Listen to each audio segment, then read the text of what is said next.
Hello, testing 1 2. Hello everybody, testing. Well, hello everybody. It is May 4th, and so for all you Star Wars fans, May the 4th be with you. I'm here at Sunset Park, and I'm just going to make a short little video of what my next race train is going to be like. I'm going to kind of give out a few little details of my journey to try to qualify for a Boston qualifying time at Mount Nebo Marathon that's going to take place in August later on this year. So 16-week training schedule is set to start up on Monday. So in a few days I'll start that whole 16-week training process, and I am hoping that I am going to stay consistent with it to have a really good race on August 25th. So I started many different training programs beforehand, and so I often wonder to myself, and often people also wonder as well, like, hey, you started so many training programs to try to qualify for Boston. What is going to make this one different? And I'm hoping there are a few factors that are going to make this one different, and so let me share a little bit what those different factors are. All right, one of those factors is this training program that I have picked out. I spent a lot of time researching the different types of 16 and 20 week programs that are out there, both by professional coaches, by professional athletes, and by personal trainers. And so when it comes to deciding to just one program that you're going to hope is going to take you all the way home to the goals that you're wanting to do, I finally settled on one after a lot of research. And that research takes me to a training program that Jared Ward has made. Now, I have also joined a program also made by Jared Ward, where you work with him and I think another coach, and they look at your stats and they look at all the things that you are doing running wise, and they're going to help you try to achieve these goals. They're also the ones that have put together these plans as well. And I just had my first webinar with them the other day. They said they're going to work on things for work with everybody who's joined the program as far as nutrition goes, adjusting things in the workouts, and also just to be there. They're going to have these bi-weekly webinars to kind of help athletes move along and help get everyone together to help achieve these goals. And so that's something I have not done before. Usually I have just looked up a program and then halfway stuck with it and just kind of did my own thing. But this time, because I am now actually paying for this program, I'm hoping that it's going to be incentive enough for me to stick with it, but also just to have Jared Ward as a coach, to have the actually one-on-one interaction with Jared Ward, who, if you guys don't know, he went to the Olympics and placed 6th overall in the Olympics. So he's an incredible guy. Just watching him on the webinar just talk about his experiences and what he hopes to do with all of us to help us achieve our goals in running was really incredible. So I think so that's one thing that's really different during this training cycle. Is one, I have chosen a program after a lot of research, and then paying for the monthly coaching to help achieve these goals. So that's number one. The second thing I am doing differently is that I am on a new diet. So I've tried diets before. Like, for example, when I did the Mount Charleston Marathon 2 years ago, I was on a vegan diet for about 3.5 months before entering the race. The problem I had with that diet was the whole time I felt that I was just constantly hungry. Now, that could have been that I was just eating the wrong things or not enough of certain things that made me feel that I was not getting enough nutrition. The other problem with that diet plan was I was doing it completely on my own. I really didn't know much about the vegan diet, except that you just don't eat meat products or any byproducts of animals. And so I just kind of kept it at that and just kind of hoped for the best.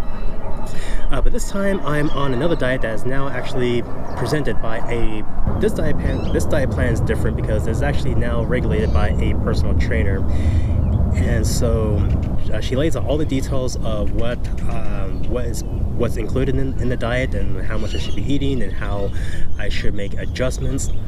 And so it's great, it's great to have some of that guidance with some of these different diets, because I think a lot of people would start a new diet without a whole lot of guidance. They basically just read a few articles on the internet and then they go to the store and just hope for the best, which is what I did during my my vegan diet.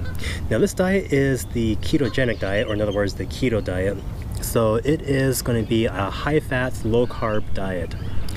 Now I've heard of the diet before and I haven't really paid a whole lot of attention to it, and I've read that a few ultra runners have converted over to this diet. So when my personal trainer has told me about it, I thought about it, and my first reaction was I'm not going to do it because runners need carbs, and I thought that without carbs you won't be able to do a good long run, let alone a decent race.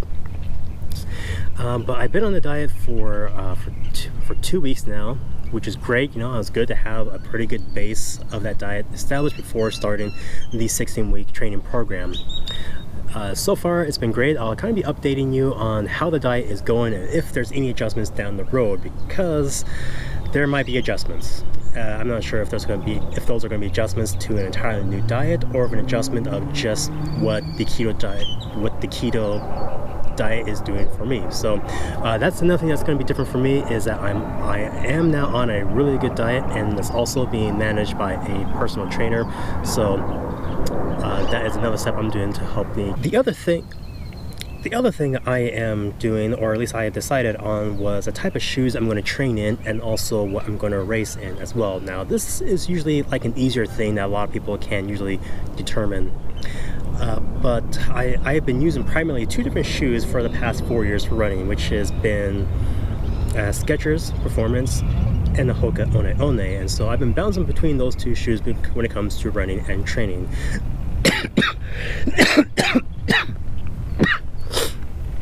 But now I'm no longer going to be switching between the 2. I've now decided on one particular shoe, and that is the Hoka One One shoe. That is what I'm going to be training in and racing in for this entire cycle. Even though I love Skechers Performance, I think they are a phenomenal shoe. They have carried me to great races, and my half marathon PR is in a Skechers shoe. However, because Mount Nebo Marathon is a downhill marathon, you lose around 5,000 feet of elevation from start to end. And so I wanted a shoe that was going to provide a little bit more cushion than what the Skechers Performance line gives, but also have enough responsiveness to make it a really quick race. And so the shoe I'm going to be running in is the Hoka One One Tracer, which I'm actually wearing right now. So that is it, the Hoka One One Tracer. And so I have actually 2 more pairs of these shoes at home, so when this shoe actually goes out, I'm going to be switching it up.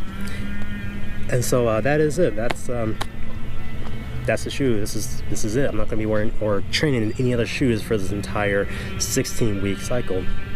Now I mentioned before, usually it's really easy for people to make a decision on a shoe, but other times I think a lot of runners would kind of switch back and forth between shoes, decide on which ones they want, or depending on what type of running they're going to be doing for that day, they will switch that shoe. But I think it's really important to stick with one shoe, and so that's what I'm doing.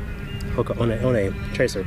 Last thing I want to say about this whole 16-week training cycle is that for the whole 16 weeks, I'm going to try to keep racing down to a minimum, if not at all, before the race. Now I have thought about scheduling one tune-up half marathon before the marathon, which might take place in July. There's no solid plans for that yet because it is pretty far out there, and just to try to decide on just a downhill race that is available in July might be a little hard to come across. But so far I'm not making any plans to do any type of racing during this whole 16 weeks, except this one tune-up race that might take place in July, to have it at least 4 or so weeks out in front of the actual marathon race. And so that race might be the Revel Mount Hood, which will take place in Oregon. And so might do that one. Like I said, that I'm leaning towards fence, but other than that, I'm going to try to keep all other racing off the schedule so that I can just really focus on getting my training in for this Mount Nebo Marathon. And so this is actually quite out of character for me, because if you guys have known me, I do quite a bit of races throughout the year. That's kind of been my thing for the last few years. So to say that I'm not going to be doing any type of racing for 16 weeks until the marathon, I mean, that's pretty big. I mean, that's a good chunk. That's basically the entire summer of not going into races. And so, that wasn't an easy decision. That was not an easy decision for me, because I love racing. I love going to different places and participating in these races. But this will actually be great, because I do need to focus on this race, because I've had this goal for so long, and I think by taking the other distractions away off the table or off the schedule, I think will really help me in the long run. No pun intended. All right, so that is it. That is it for the brief little update of what everything's going to look like. So I'll try to do my very best to try to include daily vlogs of my training, because I do want to kind of show the journey of this whole process of starting from day one of the 16-week program to the time that it is race day and hopefully achieve my goals. So I want to kind of take you on that entire journey to show you what it's like, because a lot of people have goals. A lot of people have goals, either getting a new personal best or for qualifying for a race such as Boston. And a lot of people have no idea how to do it, or how to get started, or what the whole cycle is like. And so I'm really hoping that this vlog can be a journey of that cycle, where you guys can join and follow me along and offer words of encouragement. Those are great. Any comments or critiques or suggestions, advice, those things are great as well. But more importantly, I just want you to enjoy the journey, because this is going to be a journey. Even though I have been running for many years, I haven't made the goal to qualify for Boston, and I've had that goal for a very long time. So I'm going to do my very best to include you on this entire